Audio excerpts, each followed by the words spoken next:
बेटा आवाज आ रही है? डिस्कनेक्ट हो गए थे हम लोग। आवाज आ रही है बेटा आपको?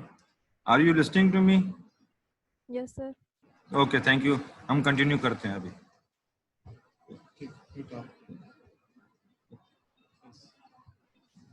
हेलो,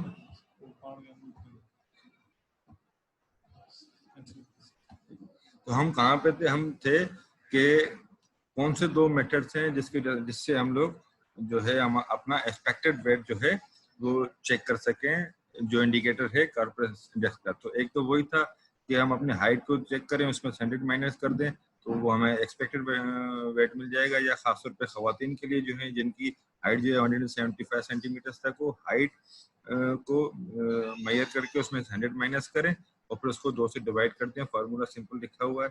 अगर किसी खातून की हाइट जो 165 सेंटीमीटर है तो उसमें 100 माइनस करके जवाब आ जाएगा 65। फार्मूले के हिसाब से उसमें से 50 प्लस करेंगे तो 115 हो जाएगा। फिर इसको डिवाइड कर दें तो उससे तो हमें पता चल जाएगा कि हम ओबेसिटी में हैं या नहीं है।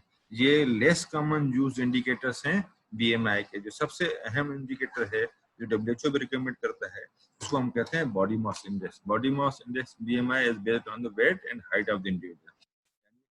हमारा वेट जो कि कितना है किलोग्राम में, उसको डिवाइड करेंगे हमारी जो हाइट है मीटर्स में स्क्वायर के हिसाब से, यानी इसको स्क्वायर करके फिर हम डिवाइड करेंगे weight in KG. This is also called the Quetelet index, named after Lambert Adolphe Jacques Quetelet, a Belgian scientist, जिसने ये हमें सजेस्ट किया था। फॉर एग्जांपल इसमें होता है कि an adult who is 80 kg in weight and 1.7 meter in height will have a BMI of the 27.7। नीचे लिखा हुआ है 80 को हम 1.7 स्क्वायर से डिवाइड करके जवाब देखेंगे तो वो हो जाएगा 20.7। अब देखते हैं ये 25.7 जो है ये BMI कितनी होती है। तो जो स्टैंडर्ड WHO ने कैलकुलेशन हमें दी हुई है, क्लासिफिकेशन दी हुई ओबेसिटी की, वो अंडरवेट है, नॉर्मल है, ओवरवेट है, प्री ओबेस है, फिर ओबेस क्लास 1, क्लास 2, क्लास 3। तो अंडरवेट जो है वो बीएमआई अगर लेस देन 18.5 आ जाती है तो हम उसको अंडरवेट कहते हैं, और 18.5 से 24.9 तक अगर बीएमआई आ जाता है तो वो नॉर्मल रेंज में आ जाता है। मोर देन 25 हो जाएगा तो हम उसको ओवरवेट कहेंगे। अगर 25 से 29.9 तक उसको प्री ओबेस कहेंगे। तो ओबेसिटी में जाता है वो, चाहे वो क्लास 1 हो, क्लास 2 हो या क्लास 3 हो, वो डेंजरस है, वो ओबेसिटी में जाता है। यानी बीएमआई बहुत ज्यादा एक्सटेंडेड है, वो 30 से 34.9 तक हो जाता है, अप टू मोर देन 40 तक। तो ये तीनों क्लासेस है। तो underweight, normal range, overweight and pre obese, ये डिफरेंट क्लासिफिकेशंस हैं और ये उसकी मेजरमेंट्स हैं जो डब्ल्यूएचओ ने हमें दी हुई है। हम इन मेजरमेंट को जहन में रखते हुए ही इस कैलकुलेशन के हिसाब से अपना बीएमआई चेक कर सकते हैं। ये इंडिकेटर वर्ल्ड वाइड बहुत ज्यादा यूज होता है और एक्सेप्टेबल भी है एट ऑल लेवल्स। ठीक है, दोबारा से इसमें देख लेते हैं। 18.5 से कम है तो वो अंडरवेट है, 18.5 से 24.9 तक है वो नॉर्मल है, 25 से 29.9 तक है जो ओवरवेट है, 30 या उससे ऊपर है तो वो ओबेस हो जाएगा, 35 से ऊपर हो जाएगा तो वो एक्सट्रीमली ओबेस हो जाएगा। ये फिगर भी तस्वीर ही ज़हन में रख लें तो इससे अंदाजा हो जाएगा कि अंडरवेट क्या है, नॉर्मल, ओवरवेट, ओबेस या एक्सट्रीमली ओबेस क्या होता है। ये डब्ल्यूएचओ का standard classification of the obesity according to BMI helps in comparison of the weight status within and in between population, helps in identifying at risk group। BMI से हमें ये पता जरूर कर सकता है कि हम जहाँ रहते हैं या जिस पॉपुलेशन में रहते हैं या जिन कम्युनिटीज में रहते हैं उसमें जो लोग इसके रिस्क पर हैं उनको हम कंपेयर कर सकते हैं। कंपेयर करने से हमें ये भी पता चल सकता है कि कौन कौन सी बीमारियों का रिस्क है जो नॉन कम्युनिकेबल है, लाइक डायबिटिक मेलाइटिस हो गई, कार्डियोवास्कुलर डिजीज हो गई या रीनल फेलियर्स हो गया। Body mass index values are age dependent, it is same for the both genders. Higher the BMI above 25, greater is the risk of the morbidity according to the grades। Age dependent होती है BMI, बच्चों में different होगी, नौजवानों में different होगी, adult में different होगी, और एज के हिसाब से बीएमआई चेंज होती रहती है। लेकिन इक्वल क्लासिफिकेशन है फॉर बोथ द जेंडर्स, यानी खवातीन और मर्दों के लिए वही है और ये चेंज नहीं हुआ। ठीक है, लिमिटेशंस हैं इसमें। Body mass index does not distinguish between the weight associated with the muscle and weight associated with the fat. हाँ, इसमें ये सबसे बड़ी वीकनेस है इस इंडिकेटर की कि हम ये नहीं पता कर सकते कि हमारे बॉडी में जो मसल्स हैं और हमारे बॉडी में जो फैट्स एक्यूमुलेट हो चुके हैं वो उन दोनों में हमें फर्क नहीं पता चल सकता। हम सिंपल अपना वेट करते हैं, उसको डिवाइड करते हैं अपने हाइट को स्क्वायर रूट के हिसाब से, तो हमें पता चल जाता है कि हमारा बीएमआई कितना है। तो ये इसका सबसे बड़ा लिमिटेशंस है। एक दूसरे इंडिकेटर्स हैं वेस्ट सर्कमफेरेंस है। हम अमूमन अपनी जब खासतौर पे जो हमारे मर्द हजरात हैं जब अपनी पतलून खरीदते हैं तो उसकी जो मेजरमेंट करके हिसाब से ही अपनी वेस्ट के हिसाब से पतलून की साइज का पता चल जाता है। This helps to measure the abdominal fat, क्योंकि फैट वैसे ही उस जगह पे एक्यूमुलेट होती है जहां हम अपनी पैंट का जो है बेल्ट के साथ बांधते हैं, तो उसी वेस्ट के हिसाब से हमें पता चल जाता है कि हम ओबेसिटी में हैं या नहीं है। तो ये भी एक मेजरमेंट है। दूसरा मेजरमेंट है वेस्ट हिप रेशियो। वेस्ट का हम मेजरमेंट करेंगे, फिर अपने हिप का मेजरमेंट करेंगे, दोनों को डिवाइड करेंगे तो उससे पता चल जाएगा कि हम ओबेसिटी में हैं या नहीं है। 1.0 मर्दों में और 0.85 खवातीन में इंडिकेट्स एब्डोमिनल फैट एक्यूमुलेशन। यानी में ये अगर मेजरमेंट आ जाए वेस्ट और हिप की मेजरमेंट लेके दोनों को आपस में डिवाइड कर दें तो फिर हमें पता चल सकता है कि हम ओबेसिटी में जा रहे हैं या नहीं जा रहे हैं। लेकिन सबसे ज्यादा दुनिया में जो इस्तेमाल किया जाता है इस वक्त और हाईली एक्सेप्टेबल है वो बॉडी मास इंडेक्स ही है। इसके डिटर्मिनेंट्स क्या है?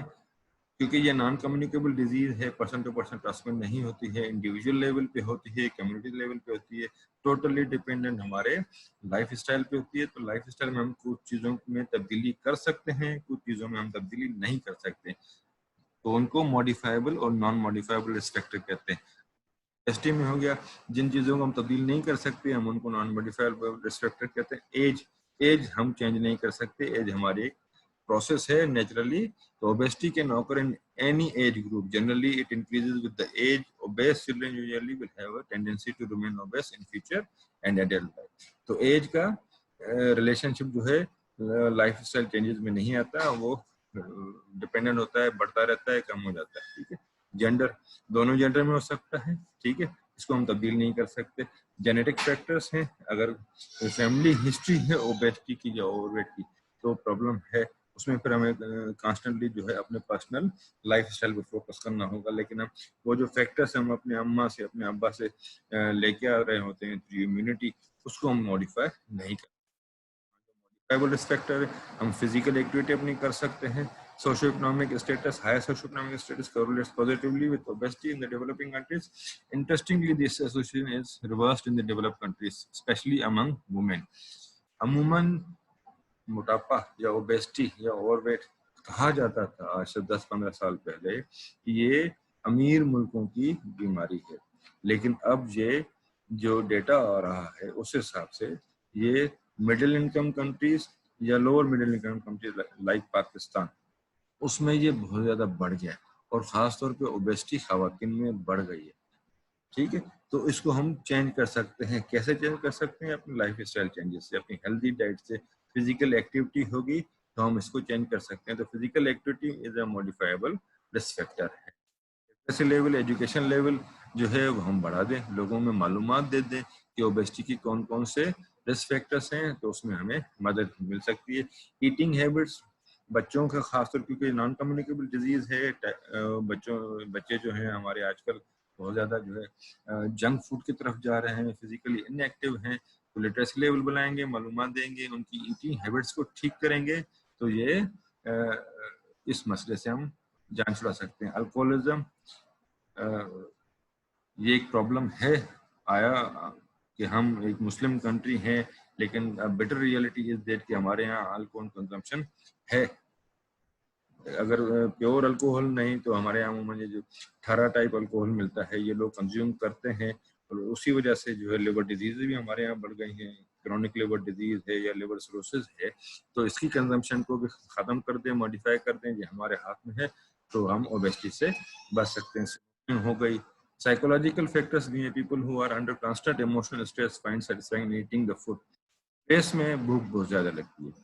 हम आप कभी भी अगर एग्जाम देते हैं तो एग्जाम के दिनों में हमें स्ट्रेस होता है, नींद कम हो जाती है, उसमें भूख भी ज्यादा लगती है, और फिजिकली इनएक्टिव होते हैं, तो ये भी एक मॉडिफाइबल रिस्क फैक्टर है। इसको अगर हम मेंटेन करें तो ओबेसिटी से बच सकते हैं। कुछ दवाइयाँ होती हैं, खासतौर पर एंटी डिप्रेसेंट ड्रग्स होती हैं जो नेसेसिटी होती है बहुत सारी बीमारियों में, तो अगर हम इस्तेमाल करते हैं तो उस वजह से भी ओबेसिटी हो जाती है। तो उसको कांस्टेंट चेक करना बहुत जरूरी होता है अपने कैंसर के अंदर। ये इसके लिए भी लेटेस्ट लेवल बढ़ाएं की जरूरत है कि हम कैसे दवाइयों के जरिए जो ओबेसिटी होती है उसको कम किया जा सके। एनवायरमेंटल फैक्टर से जिस माहौल में हम रहेंगे उसी का असर होगा। फिजिकल स्पोर्ट एक्टिविटी होनी चाहिए, स्पोर्ट्स होने चाहिए, आउटडोर एक्टिविटीज होनी चाहिए, फ्रेश एयर में आदमी घूमे फिरे। जिस माहौल में हम खाते हैं, पानी पीते हैं, वो अगर हेल्दी होगा, सही होगा, इनटेक बॉडी में ठीक होगा, फैट्स, प्रोटीन, कार्बोहाइड्रेट्स जब हम घर में बैठ के खाते हैं या आप मेस में बैठ के खाते हैं तो वो एनवायरनमेंट भी बहुत ज्यादा मायने रखता है। तो इन चीजों को अगर हम लोग बेहतर कर दें तो हम ओबेसिटी से बस। Prevention and control aim to maintain BMI between 18 to 25 throughout the adult, to prevent the development of the overweight, to prevent the progression of the overweight to obesity, to prevent regain of weight among those obese patients who have already lost some weight. तो M यही है obesity को prevention, BMI को maintain करें 18 से 25 के दरमियान। Strategy क्या है? डाइटरी चेंजेस हो जाएं, ठीक है जी। Reform from overconsumption of fats and carbohydrates. Diet should contain suitable proportion of cereals, legumes and vegetables. Fiber होना चाहिए हमारी बॉडी में. Food energy intake should not be greater than what is necessary for the energy. यानी वो जो मैं पहले भी बात कर चुका था कि तो खाना खा रहे हैं उसमें से हमें न्यूट्रिशियस वैल्यू कितना मिल रहा है in terms of the calorie, अगर वो पूरा हो चुका है और हम तो उसको अगर कंट्रोल लेवल में रखें, ओवर ईटिंग ना करें सिर्फ भूख खत्म करने के लिए कि अभी मेरी भूख खत्म नहीं हुई और मैं खाता रहूंगा। ये तो डिफरेंट वक्फों के साथ हम दिन में कुछ ना कुछ खाते रहते हैं, खासतौर पे आजकल ये जंक फूड का चल रहा है, तो उसको जरा मेंटेन करेंगे तो इसमें प्रिवेंशन का बड़ा रोल आ जाएगा। फिजिकल एक्टिविटी, इस पर बहुत बात कर चुके हैं, घूमें फिरें, कम से कम 30 मिनट तक रोजाना की फिजिकल एक्टिविटी होनी चाहिए। हेल्थ एजुकेशन, खुद को भी चीजों को समझाएं, इसके रेस्पेक्टर्स को, लोगों को भी समझाएं, तो इस हिसाब से हम ओबेसिटी को कंट्रोल कर सकते हैं। Obesity is inter related with diabetic, तो अगर ओबेसिटी कंट्रोल हो जाएगी, ओवरवेट कंट्रोल हो जाएगा, तो चांसेस जो है ये कम है कि पेशेंट जो है कार्डियोवास्कुलर डिजीज या डायबिटिक डेवलप कर सके। फिर एंड में आके जाके बैरियर सर्जरी एक ऑप्शन बच जाता है। सबसे बड़ा एग्जाम्पल हमारे यहाँ हमारा एक सिंगर था अदनान समी खान, ओबेस हो गया, ओवरवेट हो गया, फिर ओबेस हो गया, फिर इंडिया में जाके उसने सर्जरी करवाई, पूरे बॉडी की जो है वो फैट रिमूव करा दी। अब he is looking to some extent handsome और गुड लुकिंग। लेकिन ये एक कॉस्ट इफेक्टिव मेथड नहीं है, बहुत ज्यादा खर्चा आता है, हर कोई इसको अफोर्ड भी नहीं कर सकता और हर कोई इस पे फिट भी नहीं होता। तो सिंपल स्ट्रेटजी वापस चले जाते हैं, हेल्थ एजुकेशन होनी चाहिए, इसके रेस्पेक्टर्स के हिसाब से फिजिकली एक्टिव होनी चाहिए, डाइटरी चेंजेस होनी चाहिए, तो ओबेसिटी को हम कंट्रोल और प्रिवेंट कर सकते हैं। इस सिलसिले में अगर आपके पास कोई भी सवाल है तो यू कैन आस्क क्वेश्चंस। जी बेटा, अगर कोई सवाल है, अगर कुछ चीज समझ में नहीं आई है तो वन बाय और मत करें, वरना मैं आवाज बंद कर दूंगा। किसी को भी सवाल है तो वन बाय वन बेटा कर सकते हो। बस पहले ये बोलते हैं बेटा नहीं है। क्या कहा बेटा? अगर कोई सवाल है तो ठीक है बेटा, वरना मैं लॉग आउट हो जाऊं। Yes sir. सर आपने जो वो जी सर आपने डायबिटीज में ये बताया ना कि इसमें जो वो अनयूअल वेट लॉस होता है और खुद ब खुद हो जाता है, तो सर जो मोस्टली टाइप 2 डायबिटीज की आपने बात कही थी, तो सर ये नहीं होता सर वेट लॉस होने के बजाय वेट गेन होता है बिकॉज सर वो ज्यादा ओवर ईटिंग करते हैं? नहीं, क्योंकि इसके सिम्टम्स का हमें बेटा पता नहीं चलता ना। ये देख लें टाइप 2 डायबिटिक में अगर आ जाए, हंगर बहुत ज्यादा हो जाती है, बार बार भूख लगती है, ये भी रहते हैं, लेकिन सब्सिक्वेंटली हमारा वेट भी लूज होता रहता है, हमें पता ही नहीं चलता। इसके दो तीन चीजें हैं ना, रात को आपको ओवर यूरिनेशन हो गई, बहुत ज्यादा प्यास भी लग रही है, बहुत ज्यादा भूख भी लग रही है, बॉडी में एक्यूमुलेट नहीं हो रहा, क्योंकि पेनक्रीज जो है अपना सही काम नहीं कर रहा। बुनियादी चीज जो है, हम बहुत कुछ ले रहे हैं, ठीक है, लेकिन इंसुलिन जो बॉडी में डेवलप हो रही है वो बॉडी यूटिलाइज नहीं कर रही है, इसलिए टाइप 2 डायबिटीज हो रही है। बॉडी यूटिलाइज नहीं कर रही है तो बॉडी अपना वेट खोती जा रही है। ठीक है बेटा? तो ठीक है सर, तो हम यही कहेंगे कि हमारा वेट लूज होता है टाइप 2 में। हाँ, टाइप 2 में हमें पता ही नहीं चलता। हम कोशिश ही नहीं करते वेट लूज करने का, कि हमने कोशिश ही नहीं की, हमारा वेट कम होता जा रहा है। ठीक है, उसकी वजह ये अच्छा कि क्योंकि बॉडी में इंसुलिन डेवलप हो रही है, लेकिन क्योंकि प्रॉब्लम हो गई है, बॉडी अपनी इंसुलिन को यूटिलाइज नहीं कर रही है। जब यूटिलाइज नहीं कर रही है तो हम कितना भी खाएं पिएं, वो हमें न्यूट्रिशियस वैल्यू नहीं मिलेगा, हमारा वेट लूज होता जाएगा। तो ये सबसे बड़ा एक सिम्टम है कि हम टाइप 2 डायबिटिक में जा रहे हैं। वो प्री ओबेस में जा रहे हैं या ओबेस में जा रहे हैं, ये तो फर्दर फिर स्क्रीनिंग में से पता चलेगा। जी सही। और सर एक और जी जी। क्वेश्चन ये था कि हाँ सर जो स्ट्रेस रिलेटेड ओबेसिटी आपने बताई, हाँ जो हाँ उसकी आपने पिक्चर भी शो की थी कि ऐसे होती है, तो सर मेरा सवाल ये है कि अगर तो किसी को स्ट्रेस रिलेटेड ओबेसिटी है, तो फिर हाँ। सर अगर तो वो फिजिकल एक्टिविटी करे और अपने खाने पीने भी मतलब नॉर्मल ही है, अगर वो फिजिकल एक्टिविटी करे, उसको ये पता नहीं है कि मुझे स्ट्रेस से ओबेसिटी हुई है, तो सर हाँ। फिजिकल एक्टिविटी से उसका क्या वेट कम होगा, या स्ट्रेस को ही रिलीव करने से ही उसका नहीं, वेट सही हो जाएगा? देखिए हमने यहाँ पे कुछ ऐसी भी चीजों को डिस्कस किया है जिसको हम प्रिवेंशन कहते हैं। ठीक है, मॉडिफाइबल फैक्टर्स को भी डिस्कस किया है, नॉन मॉडिफाइबल। सवाल यह है कि जी सर। स्ट्रेस को भी तो आइडेंटिफाई करना जरूरी है ना। एक आम इंसान है, ठीक है, जो मेडिकल साइड का नहीं है, उसकी अंडरस्टैंडिंग मॉडिफाइबल फैक्टर्स और नॉन मॉडिफाइबल फैक्टर्स की नहीं है, लेकिन डॉक्टर के पास तो है। ठीक, अगर हम ओबेसिटी लेवल में जा रहे हैं या ओवरवेट लेवल में जा रहे हैं, वो जो मैं डायबिटिक में डिस्कस कर चुका हूँ, यहाँ पे भी डिस्कस कर रहा हूँ कि टाइम टू टाइम स्क्रीनिंग। तो इसमें अगर लिटरेसी लेवल हम बढ़ा दें, मालूमात बढ़ा दें कि भाई मुझे स्ट्रेस किस चीज का है, स्ट्रेस का पता चल जाए, तो फिर कुछ ना कुछ बेहतरी हो सकती है उस चीज को ओवरकम करने के लिए। जैसे ये फिगर मैंने दोबारा लगा दी, ठीक है, obesity from overweight, obesity from stress. अब स्ट्रेस कौन कौन सी चीज, एक स्ट्रेस हो सकता है प्रेगनेंसी में, एक स्ट्रेस हो सकता है सोशो इकोनॉमिक स्टेटस में कहीं प्रॉब्लम आ जाए। ठीक है, एक स्ट्रेस हो सकता है कि हम स्टडीज करते रहते हैं, उसमें हम ओवर ईटिंग भी करते रहते हैं, हमारी फिजिकल एक्टिविटी भी कम होती है। तो ये सारी चीजें मॉडिफाई हो सकती हैं, स्ट्रेस को हम लोग ओवरकम कर सकते हैं, लेकिन आइडेंटिफाई करना बहुत ज्यादा जरूरी है कि आइदर वो बंदा स्ट्रेस में है या नहीं। ये तो हम मेडिकल के लोग हैं, ये फिगर एक डब्ल्यूएचओ ने दी हुई है कि हम देख के अंदाजा लगा सकते हैं कि ये ओबेस तो है, लेकिन उसका मोस्ट प्रोमिनेंट क्लास क्या हो सकता है, इसको तो फिर आगे चल के फिर एवेल्यूएट करना पड़ेगा ना कि ओबेसिटी क्यों हुई है। ठीक है बेटा। जी sir, thank you sir. Any other question from any other participant?